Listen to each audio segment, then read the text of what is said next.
So there are two main objectives that we have going into the next milestone. Number one, the tutorial. We had a little bit of feedback when it came to the player communication, and we feel like while the controls are at a baseline level of intuitive design, it's not where it could be. So we're going to have a fully interactive tutorial where the players are, I wouldn't say forced, but they are forced to run through the mechanics, so then they get a good feel for it before going into the actual game. Objective number two is power-ups, because even though we got some feedback about how our game is fun, we want to make it look insane and feel insane and be really memorable in its own special way. So we felt like adding in some power-ups were a really good way to do that. Our Professor Quinton actually had a good idea of the way that we would implement that, so he suggested that we tap and drag it over to the ship, which we loved, so we're gonna take that. And our programming lead, Avery, made it really easy to make all of these really adaptive changes. So we had 131 people come into playtesting. How are you feeling about all the feedback that you've gotten from that? I feel really good. I was looking through it for the past couple days, and I was very happy with the results that we got. A lot of them were incredibly positive, which is always something that I'm very happy with. That's great to hear. Yeah, one of the outstanding comments was lovely art, so very happy with what the art team has been able to put out. I'm trying to think. Another one was easy to navigate menus, so my UI team is doing amazing.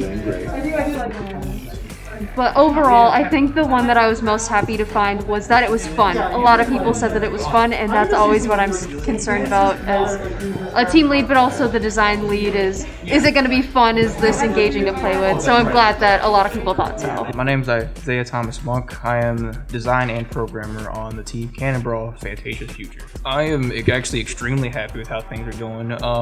Things have been going really smoothly. Haley knows how to really conduct the team. Everyone works together. Everyone gets along together. The process and the design process has been really smooth. Not really butting heads. Even though there's a lot of designers, a lot of people with great ideas, we all coincide. We all know when to give and when to take when it comes to ideas. And the design process has just been really smooth. Working with everybody from Haley to Avery to Kyle, it's just been a fun design process, honestly. So you're a designer and programmer for this team. Yep. Yeah. So what does that entail? What all are you responsible for? Since I work in a kind of a hybrid role, I almost represent the programming team a little bit when it comes to the designing. So when it comes to like more of the design things, such as making the buttons work, player feedback, stuff like that on the programming side in there. But I'm also helping with design ideas, like we should do this. It's easier for programming, stuff like that. It just goes hand in hand. Got it. So you're kind of the liaison between the two. Yeah. This is when you're with programming, you're like, this is the design we want to integrate. Yeah, with programming, it's they go really hand in hand. That's how I can explain it. Yeah. So Haley has done a really good job of keeping us on track in terms of scope. She really came in and it's just like, we're going to fundamentally do what the game needs, and then everything else comes later.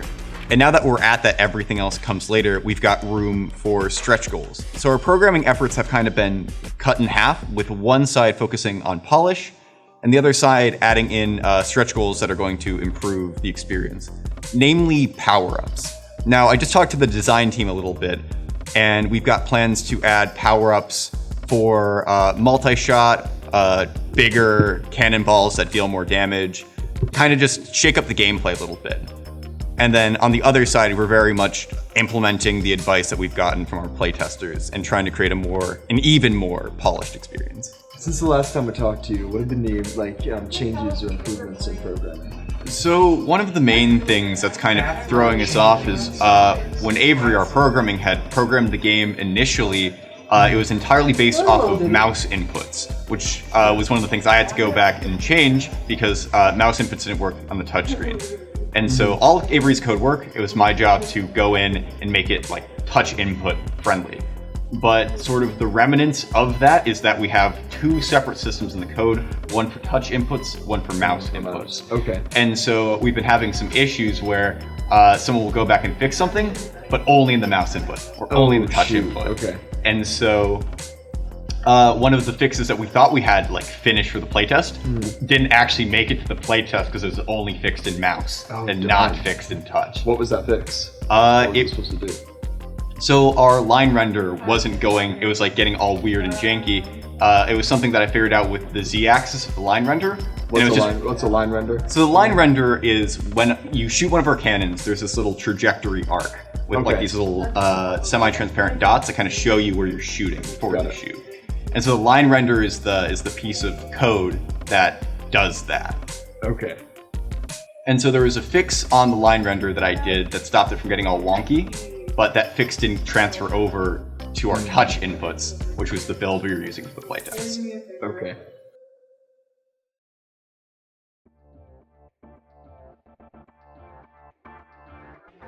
I don't know if we talked about this the last time, but we did have to swap from having a native app like through the App Store to a web app. So we kind of bumped up against that a little bit. And there are a couple like technical difficulties for that sort of thing that we're kind of having to contend with. But all in all, it's not too terribly bad actually. And that's honestly like one of the biggest barriers that we just have right now is just making sure that we don't have anything falling through the cracks in that swap between native app to web app. But like, it's not really that big of a problem.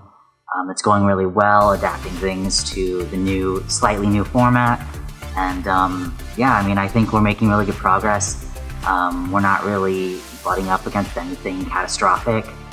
It's not like the earlier days of our project, we were constantly having issues trying to get it to load on our intended device and stuff like that. So it's, I think we're in a really good spot. We're making good progress. We don't have anything like really blocking us right now. It's just getting things in. So cool. So with the playtesting, the kind of feedback that you guys got, is it like actionable feedback? Like, do you guys have a set plan for the next month or so you have until Fuse? Yeah, a lot of the feedback is actually pretty actionable, which is, a lot of times with feedback, it'll be just kind of like very vague stuff that you aren't really sure what to do with. It'll be like, this felt just off, or this is weird, or I just didn't like it.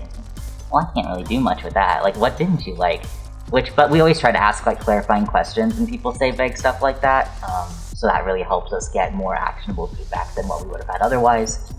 That's part of why I like doing playtesting in person as opposed to, sometimes you'll have playtesting by just sending out a link to something and then people fill out a survey, which is fine and that's good and it definitely works.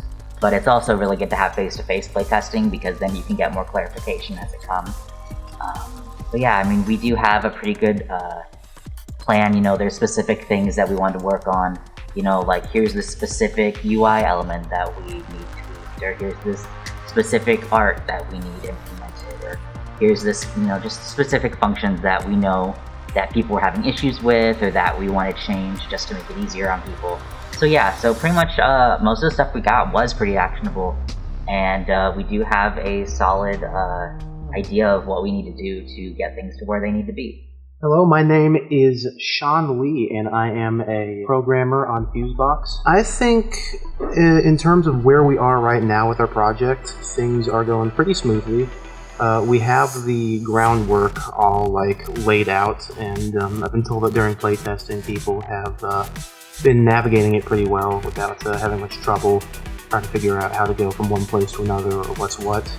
I think that things are going very smoothly, honestly, by that metric. We all we need at this point, and we're coming up pretty close to the end here, like last long-range stretch. I think all we really need at this point is to tidy things up, make things, make games related to the different projects that they're going towards. So, you are a programmer on the project. How is it going? Like, what are you guys working on right now?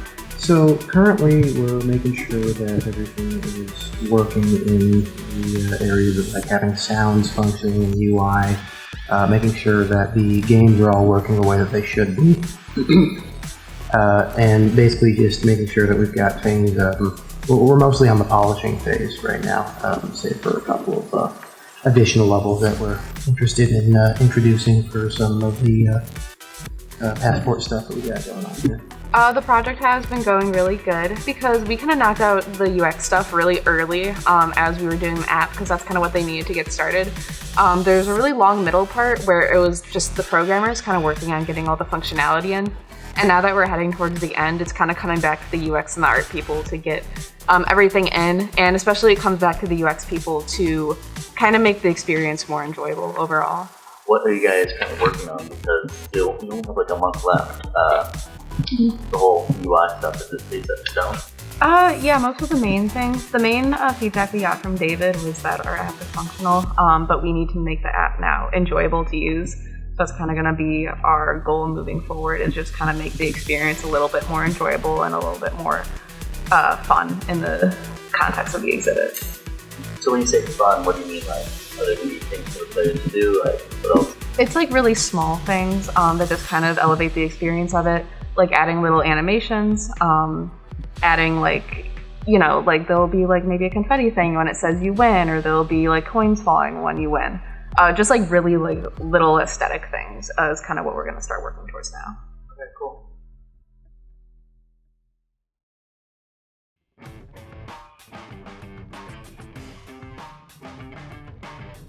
The mix of feedback was pretty 50-50, I believe. Most people were talking about the same exact points, which was stuff that we were all already kind of aware of. It just really, I guess, kind of took something in our brains to like really hammer that stuff in, especially the player communication. And just in general, not really knowing how to use QR readers. That was something we didn't really know enough about before, that people don't realize you need to be fairly far away from the QR reader in order for it to actually register. So we're coming up with solutions on how to make sure people know how to use those. How are you feeling with there which being I already only had about that. a month left? Yeah, but I was kind of like, I'm feeling really good. Like I don't know how to game's put it in a very good place in my opinion. I know how to make that. We need a lot of art, we need a lot I of just don't know sound, how to but put it in. in terms of the game Which is actually so being it's like- functional, we're really good. But, So like for trail, I feel like no matter where we get, I'm gonna be super proud of the team because we've gone as far as we have. Oh gosh, like as an animator, I mean, I would love to just animate so many things into the game, minus like, you know, the idle animation attack. I'd love to just have like a reaction to the boss attack. If the player gets knocked down, you know, that kind of thing. Like there's just so much I would love to have as an animator, but due to time constraints and just what's being asked of us right now, we have to unfortunately cut some animations here and there. So our main priorities right now are just the idle animation and the attack animation for the player cat. Because we ran into some hiccups with the boss cat, we do have to make that a main priority for all of our animation too. So I would love to see more animation if we have the time for it, say once we get all of our main priorities and tasks out of the way, but for the time being, no, you know. And that just comes with the animation pipeline, honestly. You know, you're gonna make some stuff that is gonna be really great and you're gonna wanna do more, but you know, time limits and, you know, crunch just are part of that. And it's unfortunate, but I think it's a good learning experience for everyone who's going into the animation industry to learn and kind of experience. All right. So, from the user testing, the huge user test this past week, how is the art progressing since then? It's progressing pretty well. One of the best things to come out of our game that was commented a lot during that test was the art, and so because of that, David really wants us to lean a lot into the art element of our game. And so because of that, we do have a lot more tasks ahead of us that we have to get done for the art team.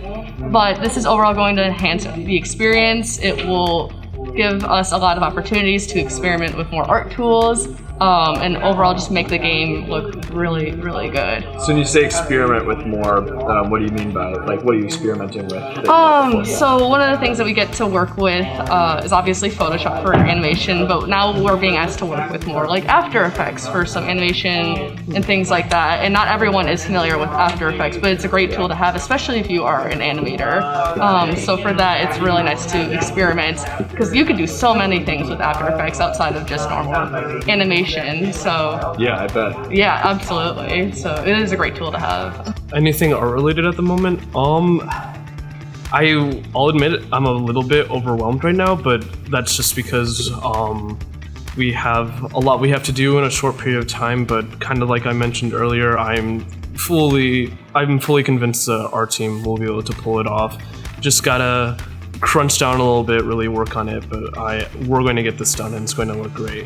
Everything else has looked great so far. So, how's the feedback from the art standpoint from the huge playtest? So, one thing we've realized, the feedback overall was really good. Everyone seemed to really like the art, and it was consistent throughout. But one thing we definitely need more of is feedback to the player when you cast a spell. So, after talking with Ashton and hearing a bit from David, we need a lot more animation in the game, and so that's what I've assigned out today, and it's going to be a lot. I feel like we're definitely in crunch time right now, so I'm a bit nervous, but I know the team is fully capable of it. It's just a matter of trying to get everything in on time. Is there anything in the game right now that shows the player that they cast a spell, or does it just happen? There is. It's all temporary though, like not colored or stuff that you can make in Unity, so we definitely need to refine it and make sure it actually fits within the game. My name is Austin Splodge, and I am the main sound effect and music guy on the team. Working on the sounds, never making sounds before, has been an experience to say the least. It's definitely a lot harder than I thought it would be. Makes me have a lot more respect for people who actually do it, because I have no clue what I'm doing. I've never opened up an audio program in my life. So trying to figure out how to get all that stuff into a game and making sure we have sound effects for every single action throughout has definitely been tougher than I thought it would be, but it's fun and it's something that I'm glad I'm getting to get experience with for the future. So how are the sound effects for this? Because we've heard about the music before, but what kinds of sound effects have to go into this experience? So much more than I thought there was going to be. Never really done sounds before, but there's so much more than I thought there was going to have to be. We got to have sounds for everybody scanning in, every single time anything happens in the game, every attack, every movement basically has to have a different sound for it. And how many different movements are there that translate into sounds? We got the boss attacking, warming up to attack, taking damage, just basic like idle sound effects for the boss. For the players, we have to have them scanning in, their elements attacks, when they take damage, when they're blocking, when they're attacking. You have to have scans for or noises whenever people scan in their attacks, and whenever the scans don't go through, you have to have music for whenever 1 player, 2 player, 3, and 4 are all in the game. So not only do you have to have sounds for like actions that are performed, you have to have sounds for like preparing for those actions so they can get back for the player. Every feedback every feedback that you have visually, you have to have auditory as well, basically. Got it. Next time on Fuse Plugged In. Shane came into the next meeting and was like, "Yeah, we're cutting like all the environments." And I was like, "No." It's fun to have a single project that goes so long and go from the state of like not even having an idea of what to do to all the way to a complete finalized project. As chaotic as it sometimes can be with how many meetings are going on at once during the week, but it's worked out, so very happy with the teams.